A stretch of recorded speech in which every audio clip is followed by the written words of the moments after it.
ಆಗ್ತೀವಿ ಅಂತನ ಅಥವಾ ಕೊಳ್ತೀವಿ ಅಂತ ಅಲ್ಲ. ಖಡ್ಗವನ್ನು ಬಳಸು ಯಾವುದಕ್ಕಾಗಿ? ನಿನಗೆ ಬೇಕಾದಂತಹ ಕೆಲಸಗಳಿಗಾಗಿ ಬಳಸು, ವ್ಯವಸಾಯಕ್ಕಾಗಿ ಬಳಸು, ನಿನಗೆ ಏನಾದರೂ ಕಷ್ಟ ಬಂದಂತ ಸಂದರ್ಭದಲ್ಲಿ ಬಳಸು.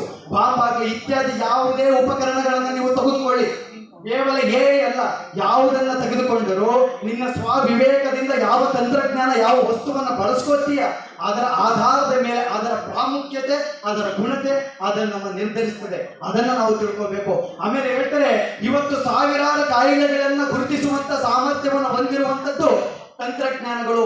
ಯಾಕೆ ಅಂದ್ರೆ ಮನುಷ್ಯನ ಸ್ಥಿತಿ 1 ಗಂಟೆ ಇದ್ದಂತ ಸ್ಥಿತಿ ಚಂಚಲತೆ ಇರ್ತದೆ, ಮನುಷ್ಯನಿಗೆ ಒತ್ತಡಗಳಿರ್ತವೆ, ನಿಮಿಷಕ್ಕೆ ಫ್ರಾಕ್ಷನ್ ಆಫ್ ಸೆಕೆಂಡ್ ಅಲ್ಲಿ ತನ್ನ ಆಲೋಚನೆಗಳು ಚೇಂಜ್ ಆಗ್ತಾ ಇರ್ತವೆ. ಆ ಸಂದರ್ಭದಲ್ಲಿ ಯಾವುದೋ ಕಾಯಿಲೆಗೆ ಯಾವುದೋ ಮಾತ್ರೆಯನ್ನು ಕೊಡುವಂತಹ ಸ್ಥಿತಿ ಅಥವಾ ಯಾವುದೇ ರಿಪೋರ್ಟ್ ಕರೆಕ್ಟ್ ಆಗಿದ್ರು ಸಹ ಇದು ಕರೆಕ್ಟ್ ರಿಪೋರ್ಟ್ ಇಲ್ಲ ಅನ್ನುವ ಸ್ಥಿತಿ. ಮನುಷ್ಯನ ಚಂಚಲ ಮನಸ್ಸನ್ನು ಏಕೀಕರಿಸಿಗೊಳಿಸುವುದಕ್ಕೋಸ್ಕರ ನಾವು ತಂತ್ರಜ್ಞಾನವನ್ನು ಬಿಟ್ಕೊಂಡು ಮಾಡಿಕೊಂಡಿದ್ದೇವೆ. ಹಾಗಾಗಿ ನಾನು ಹೇಳ್ತೇನೆ, ಖಡ್ಗವನ್ನು ಬಳಸುವಂತಹ ರೀತಿಯನ್ನು ತಿಳ್ಕೋಬೇಕು, ಎಐಯನ್ನು ಬಳಸಿಕೊಳ್ಳುವಂತ ಸಾಮರ್ಥ್ಯವನ್ನು ತಿಳ್ಕೋಬೇಕು. ಅದನ್ನ ಬಿಟ್ಟು ನನಗೆ ಯುದ್ಧಶಾಸ್ತ್ರದಲ್ಲಿ ಶಸ್ತ್ರಾಸ್ತ್ರ ಮಾಡ್ತೀನಿ ಅಂತ ಹೇಳ್ಬಿಟ್ಟು ಭಾವನೆ ಇಲ್ಲ, ಉದ್ಯೋಗ ಇಲ್ಲ, ಇದು ಸಮಂಜಸವಾದ ಪ್ರಶ್ನೆಗಳೇ ಅಲ್ಲ.